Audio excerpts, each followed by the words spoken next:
Hey, hi everybody. Sorry for good sort of what's the phrase? I'm trying to think of the appropriate film. If you're reading, listening, or watching this, then it means I'm not with you, which is a bit of a shame. But it, it it sort of gives me the opportunity to give you a bit of an update and how we're trying to manage the current situation. As you know, my domestic situation has become somewhat more complicated with my wife's ill health. Some of you old timers may remember back two conferences ago when it was becoming apparent something was not quite right, when I had to leave the conference at the end urgently because my wife was in hospital. At that point, we weren't aware of what was going on, but suffice to say now she has metastatic cancer it's in her pelvis and has meant that she's lost a lot of mobility, but thankfully the progress is slow. Anyway, what that means is that most that I taking on caring duties becomes somewhat unpredictable, and also will find it somewhat difficult to commit to being at things that are very far away from St Ives, my home base. And so we've come up with this opportunity to continue to contribute to the meetings even whilst I'm not with you physically.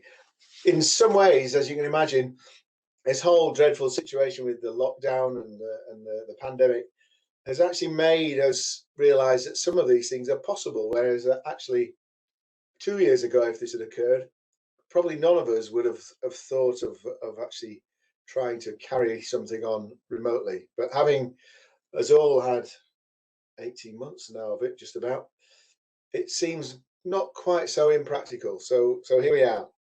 So as things stand, most of the time I will do things remotely. Certainly, probably while you're meeting in London. Given when we have meetings in Peterborough, I may well be able to make it. Although again, might have to um, decline at short notice. And Jan, in her inestimable wisdom, came up with this suggestion of me pre-recording some contributions, which, if I'm then not able to make it, she will use as my input into the current discussions. So, any questions, please by all means get in touch, and I'll try and clarify things, and we'll find a way to make this work. So that's, if you like, so the internal news, and then I thought I'd give you some thoughts.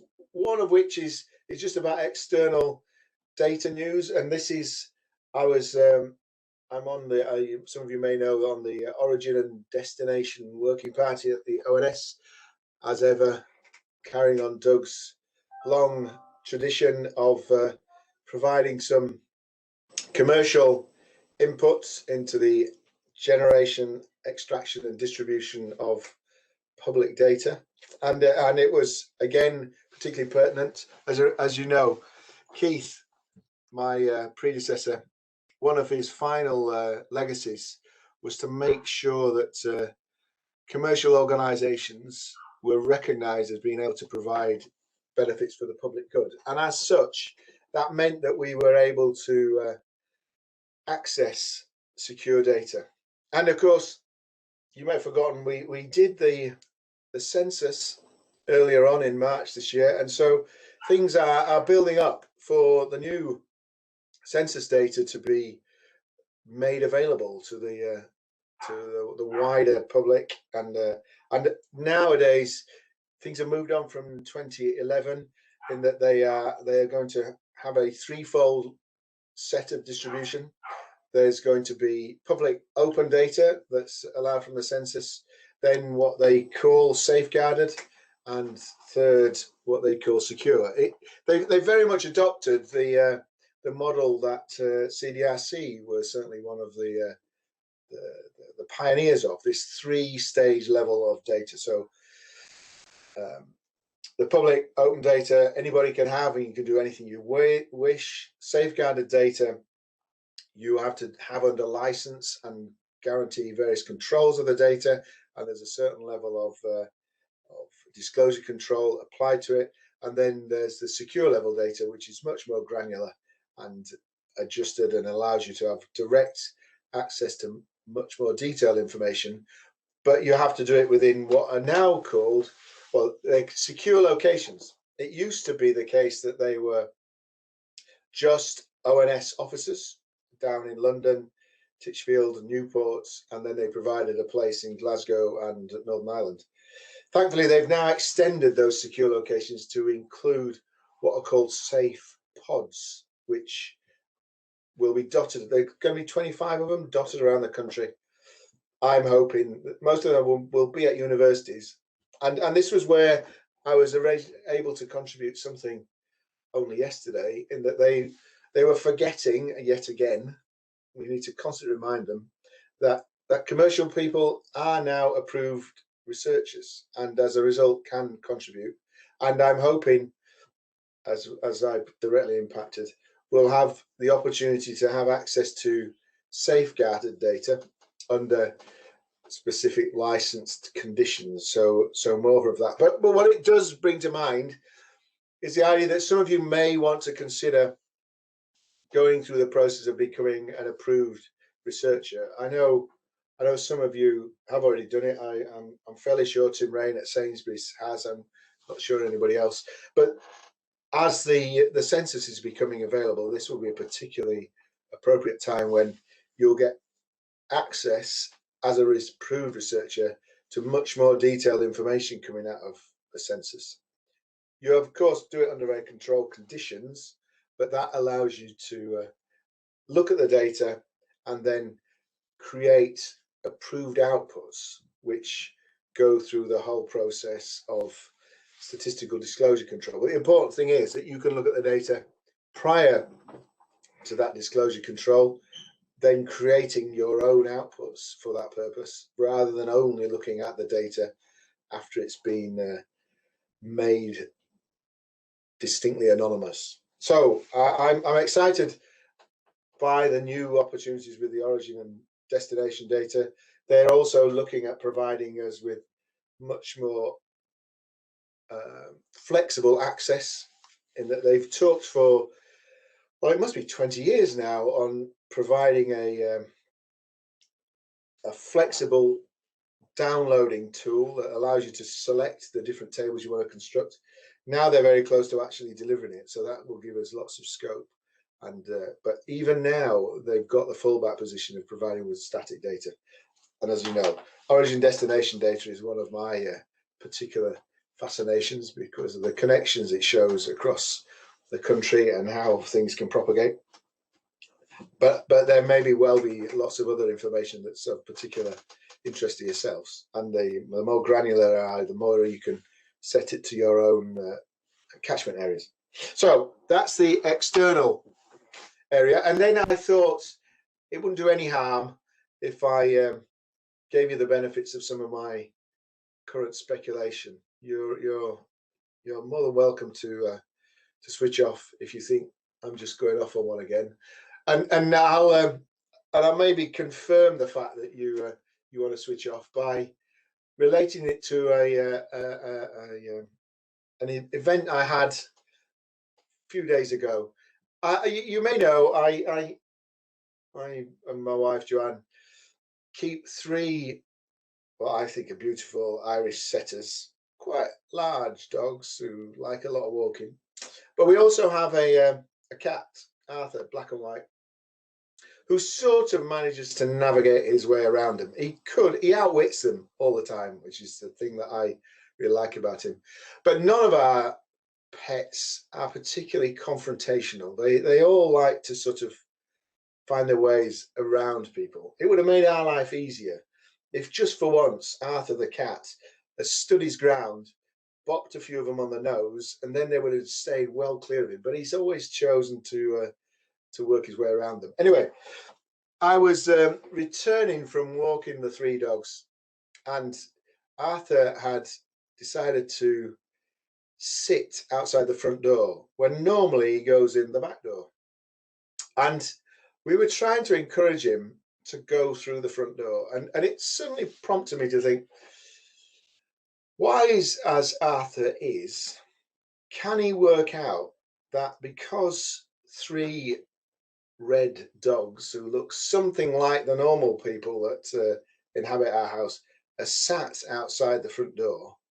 But actually, that means that there are no dogs inside the house. So if he goes in the front door now, he doesn't have to sort of run the gauntlet.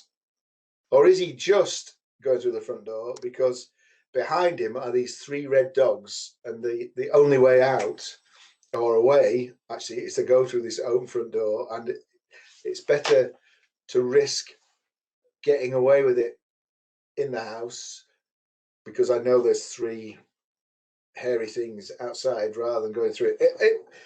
And as I say, it intrigued me as to what level of thought was going through the cat brain, and was the cat brain able to make that logical deduction. And as I moved on, I thought about whether and where our own analysis works, and I'll tell you why I'm thinking about this. I mentioned a while ago I read a fascinating book. It's called Radical Uncertainty. It's one of the authors is Mervyn King, ex head of the Bank of England, and he was talking about how reliance on standard statistical analysis can get us into a lot of quite a bit of a mess sometimes, predominantly because we're overconfident with it.